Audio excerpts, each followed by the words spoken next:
Halo, kali ini saya akan mempresentasikan mengenai rencana ide bisnis saya, yaitu jasa akuntan publik.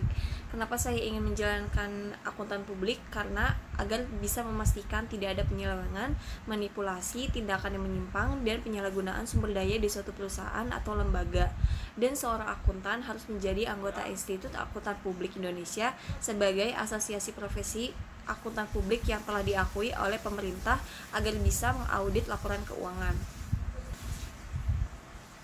Selanjutnya yaitu peranan akuntan publik, mengendalikan serta mengarahkan dengan efektif sumber daya yang dimiliki perusahaan, memberikan keputusan yang terkait dengan penggunaan sumber daya termasuk di dalamnya mengidentifikasi bidang keputusan rumit serta menetapkan tujuan dan sasaran entitas. Yang terakhir adalah memberikan laporan atas kepemilikan sumber daya yang dimiliki atau dikuasai oleh entitas atau suatu organisasi.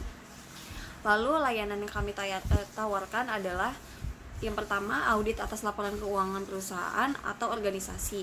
Yang kedua, review laporan keuangan. Dan yang ketiga, jasa atestasi lainnya. Tujuannya yaitu agar memberi layanan dan mensejahterakan masyarakat sesuai karakteristik akuntansi pemerintah. Cakupan kegiatan sektor publik meliputi pelayanan dalam bidang pendidikan, keamanan dan kesehatan masyarakat, penegakan hukum, transportasi publik, penyediaan barang, kebutuhan masyarakat, dan sebagainya, tanpa mencari laba untuk memenuhi kebutuhan pribadi. Sektor publik mendapatkan pemasukan dari pajak, retribusi, laba, BUMN dan BUMD, pinjaman luar negeri, obligasi, sumbangan dana abadi, hibah, dan lainnya untuk kepentingan publik atau masyarakat. Lalu sasaran pelanggan kami adalah perusahaan kecil, sedang, dan menengah yang tidak atau belum mempunyai bagian pembukuan khusus dalam memproses dokumen-dokumen transaksi menjadi laporan keuangan bulanan, triwulan, dan tahunan. Lalu apa saja yang didapatkan manfaat apa saja yang didapatkan perusahaan jika menggunakan jasa kami? Yang pertama, memperoleh suatu laporan keuangan yang sesuai dengan standar akuntansi keuangan, memudahkan perhitungan pajak-pajak perusahaan, mempercepat dalam pengisian SPT pajak, dan membantu manajemen dalam mengambil keputusan. Hubungannya dengan pelanggan adalah kepercayaan masyarakat terhadap mutu jasa akuntan publik akan menjadi lebih tinggi jika profesi tersebut menerapkan standar mutu tinggi terhadap pelaksanaan pekerjaan profesional yang dilakukan oleh anggota profesinya. Aturan etika kompartemen akuntan publik merupakan etika profesional bagi akuntan yang berpraktik sebagai akuntan publik Indonesia.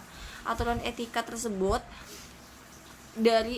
bersumber dari prinsip etika yang ditetapkan oleh Ikatan Akuntan Indonesia dalam kongresnya tahun 1973. Ikatan Akuntan Indonesia atau IAI untuk pertama kalinya menetapkan kode etik bagi profesi akuntan Indonesia, kemudian disempurnakan dalam Kongres IAI tahun 1981, 1986, dan 1994, dan terakhir tahun 1998. Etika profesional yang dikeluarkan oleh IAI dalam kongresnya tahun 98 diberi nama Kode Etik Ikatan Akuntan Indonesia.